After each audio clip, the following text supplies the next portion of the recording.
ഈ 12.5 ലക്ഷം ജനത്തുകയിൽ ഈ കണ്ണൂർ ടൗണിൽ ഒരു സ്കാനിങ് സെൻ്റർ ഇല്ല. നമ്പർ ഓഫ് ബെഡ്സിൻ്റെ ഒരു തുക നോക്കുന്നുണ്ടെങ്കിൽ മാക്സിമം 2000 ബെഡ്സേ ഉള്ളൂ മൊത്തം ഹോസ്പിറ്റലുകൾ. മൊത്തം. അതായത് 3-4 സ്ഥലത്ത് ഡോക്ടർമാരൊക്കെ വിളിച്ച് എങ്ങനെയെങ്കിലും ഒന്ന് ഇന്ന് സ്കാൻ ചെയ്താൽ ഫാദറിൻ്റെ കേസല്ലേ, പക്ഷേ അപ്പോയിൻമെൻറ്റ് കിട്ടിയില്ല. കണ്ണൂർ എങ്ങനെ ഡെവലപ്പായി വരുന്നുണ്ട്, എന്നാലും ഒരു സ്കാനിങ് എടുക്കാൻ പറ്റിയില്ലല്ലോ എന്നുള്ളൊരു.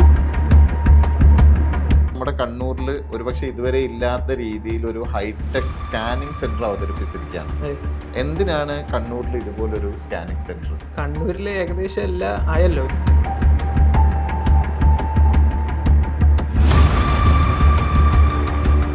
നമസ്കാരം. ഇന്നിപ്പോൾ നമ്മുടെ കൂടെ ജോയിൻ ചെയ്തിരിക്കുന്നത് ഡോക്ടർ മുനീസ് അഷ്റഫ് കെ.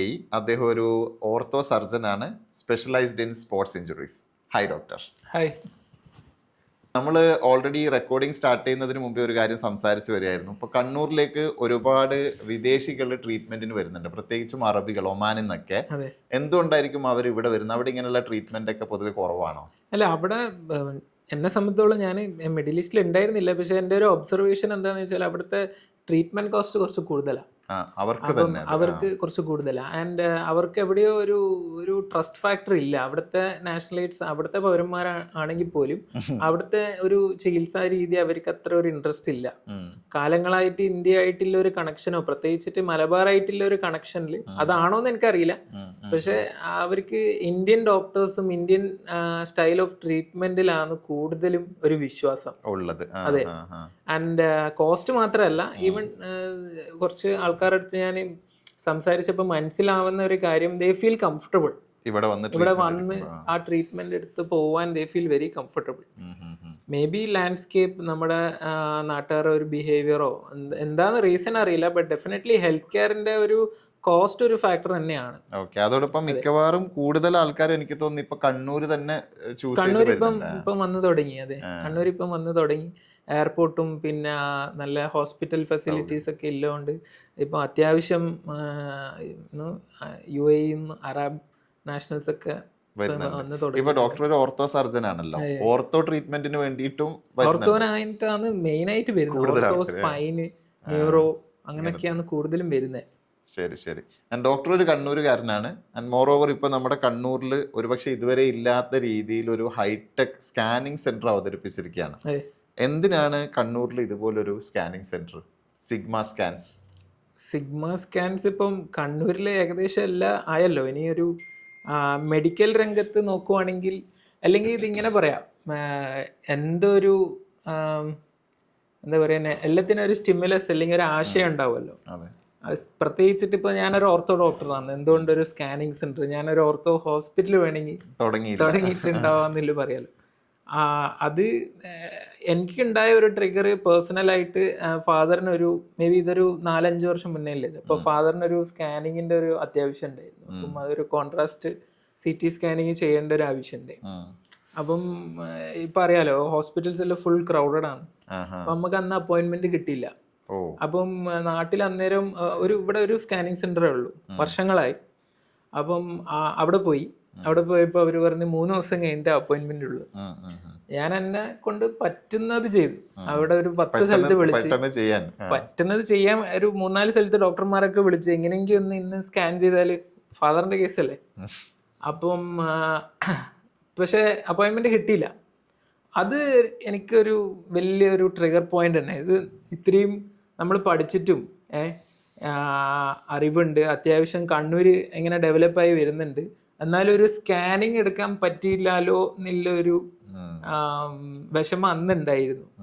അതായിരുന്നു ഇതിന്റെ ഒരു തുടക്കം. പിന്നെ ആ ഒരു തോട്ട് അതിൽ തന്നെ വന്നു. ഇത്ര നമ്മുടെ സ്വന്തം നാട്ടിലൊരു സ്കാനിങ് ചെയ്യാൻ ബുദ്ധിമുട്ടുണ്ടല്ലോ, 3 ദിവസം വെയിറ്റ് ചെയ്യേണ്ട വന്ന് എന്നുള്ളൊരു ഫീലിംഗ്, അതായിരുന്നു ആദ്യത്തെ ഒരു ട്രിഗർ പോയിന്റ്.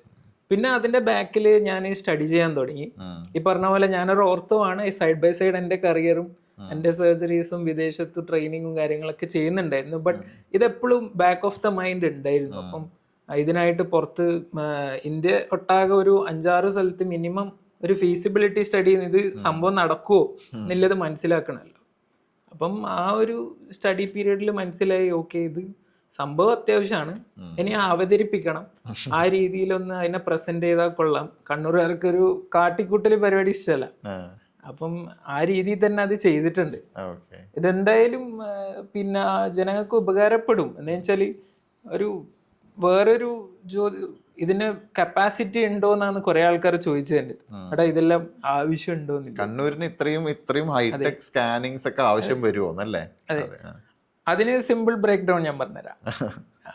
ജസ്റ്റ് ഒന്ന് ഗൂഗിൾ സെർച്ച് ചെയ്താൽ മതി കണ്ണൂരിന്റെ പോപ്പുലേഷൻ. അന്നേരം നിങ്ങൾക്ക് ഞാൻ ജസ്റ്റ് ഇവിടെ വരുന്ന മുന്നേ ജസ്റ്റ് ഒന്ന് നോക്കിയിരുന്നു.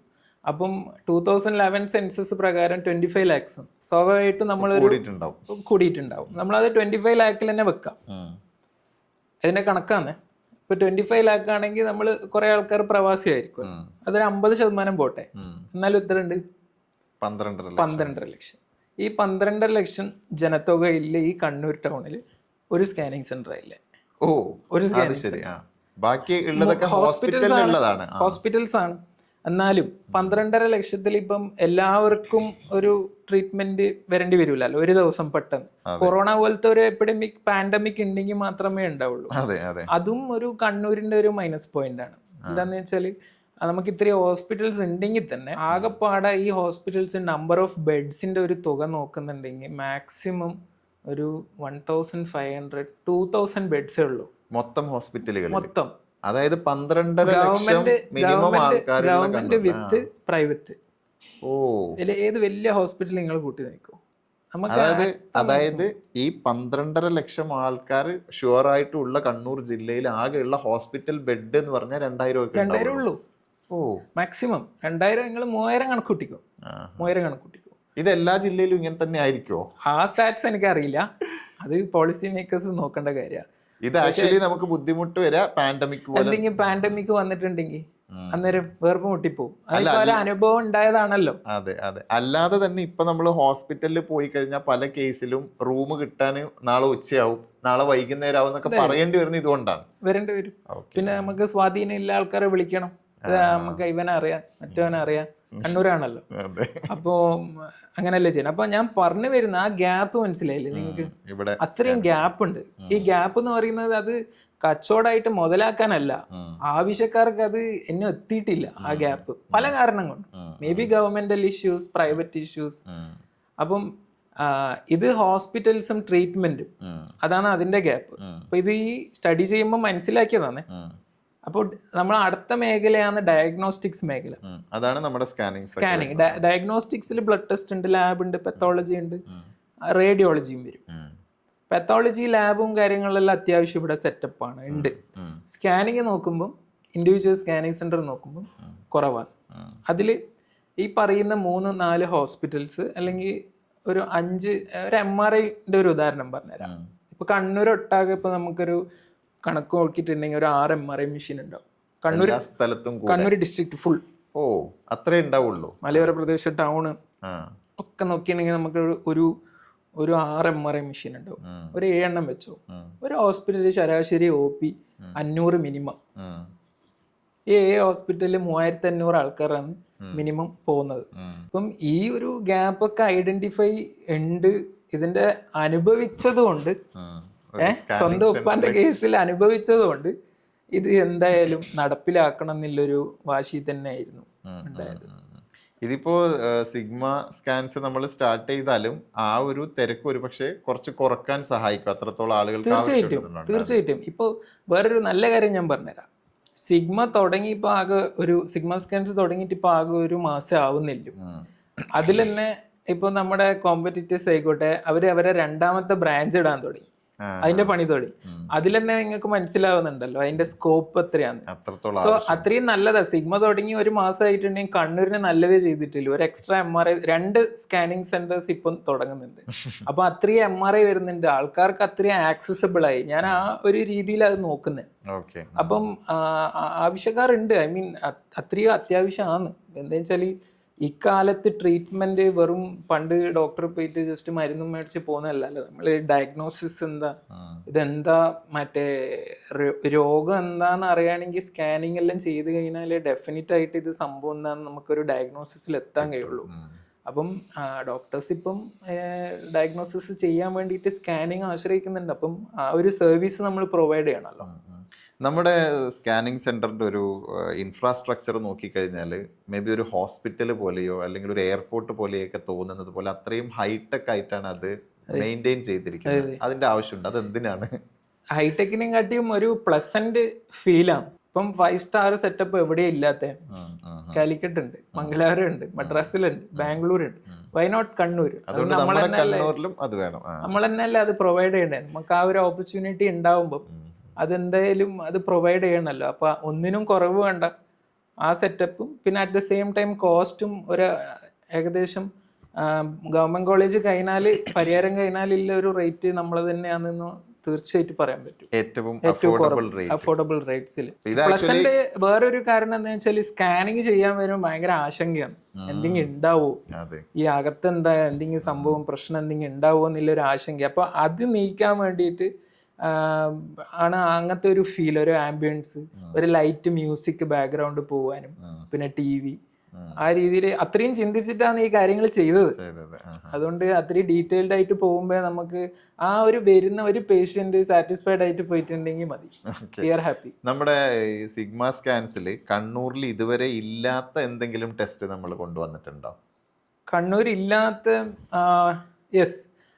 ഒന്നാമത് ഈ സ്കാനിങ് ഫെസിലിറ്റി എല്ലാം തന്നെ ഇല്ല ആകെ സ്ഥലം പ്രൗഡായിട്ട് എനിക്ക് പറയാൻ പറ്റും അത് സിഗ്മ സ്കാൻസ് തന്നെ ആയിരിക്കും. നിലവിൽ നമുക്ക് ആവശ്യമായ എല്ലാ സ്കാനിങ്ങും അവൈലബിൾ ആണ്. പെറ്റ് സ്കാൻ ഒഴികെ, അതായത് ക്യാൻസറിന് സ്ക്രീൻ ചെയ്യാനില്ല പെറ്റ് സ്കാൻ ഒഴികെ ബാക്കി എല്ലാം സിഗ്മയിലുണ്ട്.